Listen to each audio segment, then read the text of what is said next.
Hi everyone, welcome to my first proper YouTube video. This quick tutorial was an idea I had from back in November 2021 and it took a while to find the time to create it. Today we'll be going over what many of us consider the most fun dungeon that was available up until late 2021 in the 2021 mobile MMO Rappelz. First up, here is a quick glimpse of what this dungeon can look like. We will now go through the slightly unusual dungeon entry process, forming and joining a party, and finally cover the loots and reward systems. The entry process isn't all that intuitive, due in part to some of the quirks of how the system currently works.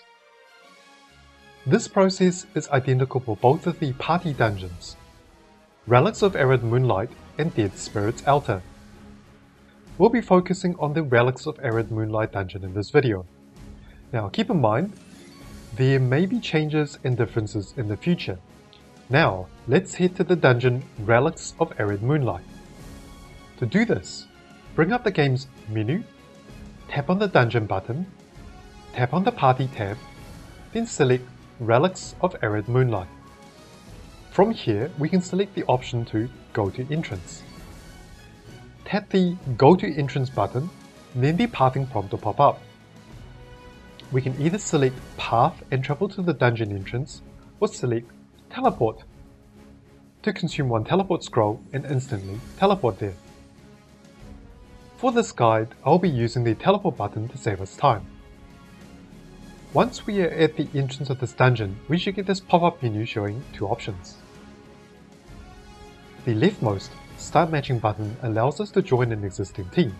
The rightmost Create Team button allows us to form a new team. Let's start with forming our own team by tapping this button on the right. Once we have the team formed, we can use the Advertise button to create a server-wide system message informing players that we are looking for teammates to run this dungeon together with.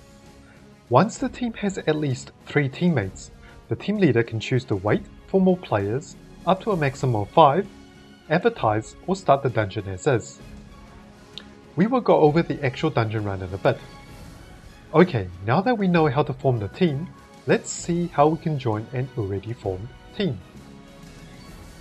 Once the team has been formed, if we are not the team leader, we can go to the dungeon, tap the Join button to get this pop-up. The rest will be up to the team leader to start, wait, or time out and auto start, assuming there are at least 3 players in the team.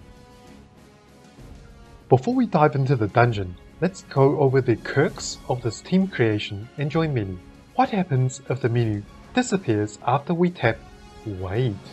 If a player taps Cancel, the menu should correctly disappear. However, if we tap Wait, the menu will also confusingly disappear. Attempts at bringing up the menu once we have tapped Wait by reapproaching the dungeon entrance will yield no results. The solution is to go to Menu, tap Dungeon, then go to the Party tab. Down on the lower right, the button which previously said Go to Entrance should now say Matching instead. Tapping this button will bring up the team menu again, whether we are the team leader or one of the members. Should someone joining a team be unable to find the team, just follow the process to bring up the dungeon team menu. If it isn't already showing on screen, then tap Cancel and try approaching the dungeon entrance again. To enter this dungeon, we need to have at least 30 energy available to enter. If we run out of energy, we can either wait until enough energy has recharged over time, or consume a stamina potion to add 100 to our current energy. Now, for the fun part, the actual dungeon itself. What sets Relics of Arid Moonlight apart from the other dungeons is that this is actually a sort of a small, randomized, fun dungeon. There are 4 variations of this dungeon, each one with different monsters, bosses, and relics, which we can go over at the end of this video along with the reward system. The dungeon and monster types are Flame, Light or Holy, Lightning or Electric, and Shadow based, corresponding to the 4 elemental damage types in the game. Kind of like Pokemon, except we can't catch them all. For now, to complete this dungeon, we need to kill all the monsters that spawn within the time limit. There are 5 rounds of monster spawns, with each round getting progressively harder. Each round, other than the first round, has a chance of spawning a mini-boss. This is the monster we should be aiming to kill as soon as possible, as killing it within the 20-second time window will provide the party with a random relic, and this is what we are aiming to collect. When the mini-boss is available, there will be a target boss button showing up on the right, which we can use to target the boss with. The final round will always spawn a boss, corresponding to the dungeon's element type, with a chance of spawning a mini-boss together with the final boss. Killing the final boss within the time limit will successfully clear this dungeon run. It is worth noting that this is a proper party dungeon, so all kills, drops, relics and points are shared. There is no set way to complete this dungeon, other than to finish the monsters before the timer runs out. Play according to your playstyle, character build and teammate composition, or just mess around and have some fun. For players with lower defense and health, carefully picking off monsters one by one would be a typical way to go about it.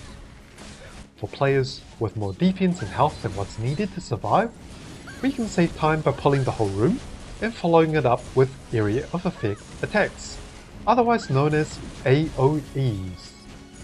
If the party is used to working together, the puller can pull the whole room, gather them towards the party's melee characters to really speed things up, like what I am doing here.